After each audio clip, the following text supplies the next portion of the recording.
मोदी साहब का एक छोटा सा वो आर्टिकल जिसे कहीं पढ़ रहा था। उन्होंने बताया था कि आज से 10 साल पहले जब हमारे जनरल अशफाक परवेज़ कियानी साहब यूएस गए, तो उन्होंने as a chief of army staff गए, तो उन्होंने उनको कहा कि इट्स बेटर फॉर अमेरिका कि वो तालिबान के साथ एग्रीमेंट करें और एग्ज़िट कर लें। मगर उस वक़्त उन्होंने कहा कि नहीं, हम चाहते हैं कि अफ़गानिस्तान की एक अच्छी फ़ौज बनाएँ और ताकि वहाँ पे एक अच्छी फ़ौज और वो अफ़गानिस्तान का कंट्रोल सँभाल ले। मगर अशफाक परवेज़ कियानी साहब ने कहा कि वो फ़ौज कुछ नहीं करेगी, वो गिर जाएगी और फिर उसके बाद वहाँ पर वो एक-दूसरे के साथ लड़ेंगे और पाकिस्तान इसमें सबसे ज़्यादा इफ़ेक्ट होगा, खून-रेज़ी का खदशा होगा। तो आप समझते नहीं कि जो 10 साल पहले अशफाक परवेज़ कियानी साहब ने जो एक खदशा ज़ाहिर किया था अमेरिकन्स को, बिल्कुल वही हो रहा है कि अब वो फ़ौज इनकी गिर गई है अफ़गानिस्तान की, और वो जो 4 लाख ट्रेन्ड लोग हैं अफ़गानिस्तान के अंदर फ़ौजी, वो अब तालिबान तो हैं ही हैं, मगर वो पाकिस्तान के लिए भी एक खतरा होंगे और एक नई खून-रेज़ी स्टार्ट हो जाएगी। आप क्या समझते हैं जनरल साहब इसके ऊपर? देखिए, ये जो एक बहुत बड़ा नैरेटिव डेवलप किया जा रहा है वेस्ट की तरफ से कि इनका जो माजी है वो देख के हमें फैसले करने चाहिए। मैं समझता हूँ कि माजी तो हमें यूके का भी देखना चाहिए, माजी हमें अमेरिका भी देखना चाहिए। जितनी खूनरेजी, जितना जुल्म इन लोगों ने किया है, तालिबान तो उसका शेर भी कुछ नहीं है। हमें ये भी देखना चाहिए कि इन लोगों ने कब ये सो कॉल्ड जो भी ह्यूमन राइट्स की वायलेशन की बात कर रहे हैं, सब कुछ खवातीन के हकूक की बात कर रहे हैं, और ये क्यों ये बार बार उनके बारे में इस चीज का इजहार किया जा रहा है। अगर ये कौमें अपने आप को उठाकर दुनिया की जालिम तरीन कौमों से दुनिया में तबाही फैलाने का भी बाज नहीं आए, अब भी लगे हुए हैं इसमें। अब अफ्रीका चले जाए, देख लें क्या हालत करती है। लीबिया को देख लें, इराक को देख लें, आप सीरिया को देख लें, आप क्या कर दिया इन लोगों ने। तो एक तो यह है कि हमें यह रखना चाहिए कि अगर ये कौमें अपने आप को महजब कह सकती हैं तो इसके मुकाबले में तालिबान शायद इनसे बहुत ही ज्यादा महजब होंगे।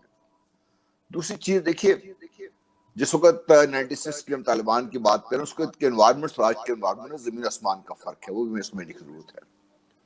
तालिबान इस चीज को अच्छी तरह समझते भी हैं, और हम जब उनको देखते हैं तो हमारे जहन में जट गवार किस्म के लोग सामने आते हैं।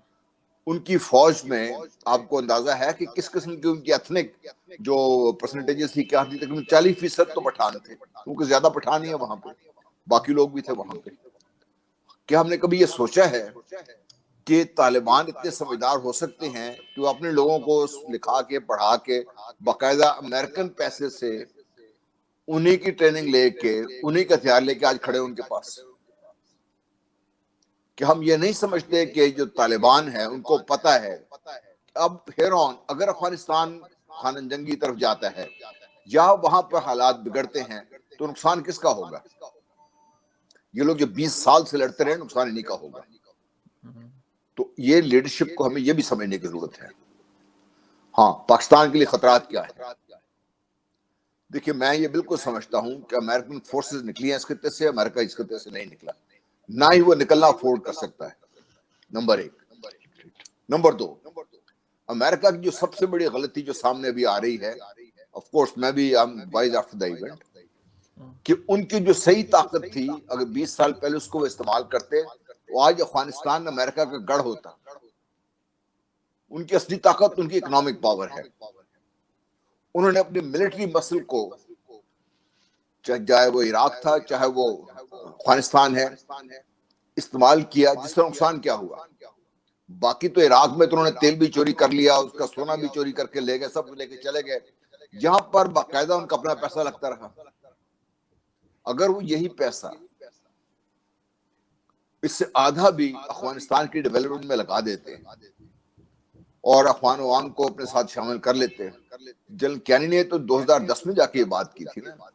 जनरल मुशर्रफ जब पहली दफा प्रेसिडेंट बुश से मिले हैं, शायद 2000 की बात है, 2001 की बात, 2001 या 2002 की बात है, उन्होंने उस वक्त उनसे कहा था कि आप यहाँ से निकलने की करें, आप लोग, ये आप लोगों के बस में नहीं है, आप जो कुछ कर रहे हैं ये गलत कर रहे हैं, इसका नुकसान आपको होगा लॉन्ग टर्म।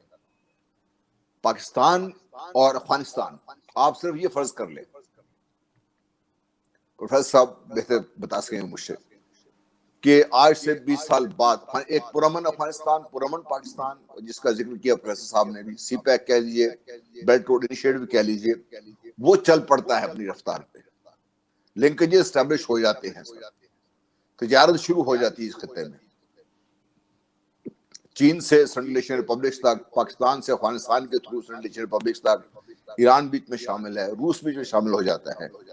और कैस्पियन सी की जो हाइड्रोकार्बन रिसोर्सेज हैं, जो एक अंदाजे के मुताबिक दुनिया में सबसे ज्यादा हैं, वो बाकायदा निकल के दुनिया को पहुंचनी शुरू हो जाती हैं। तो मगरबी दुनिया का क्या बनेगा? इसलिए मैं ये समझता हूं, अल्लाह करे मैं गलत हूं, लेकिन मेरा अपना एक सोचने का अंदाज है कि अमेरिका फोर्सेस तो निकाल के ले गया यहां से, लेकिन यहां से जाएगा नहीं और ना ही जा सकता है। अब वो करे जो हो क्या रहा है। तालिबान पूरा अफगानिस्तान की जो 4 करोड़ 4.5 करोड़ की आबादी है पूरी, वो सब तो तालिबान के साथ नहीं है। बहुत सारी आबादी ऐसी भी तालिबान के मुखालिफ है। आज अगर वो तालिबान के जोर की वजह से चुप है, कल को खड़े हो सकते हैं। दाइश क्या चीज है, किसका वजूद क्या है, क्या वजह है कि जहां अमेरिका पहुंचता है दाइश पहुंच जाता है वहां पे, या पहले से मौजूद होता है या दाइश पहुंच जाता है वहां पे? क्या वजह है इसकी?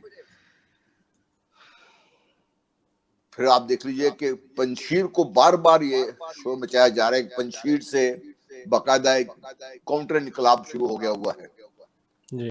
ये जाने बगैर कि पंजशीर के हालात क्या हैं वहां पर।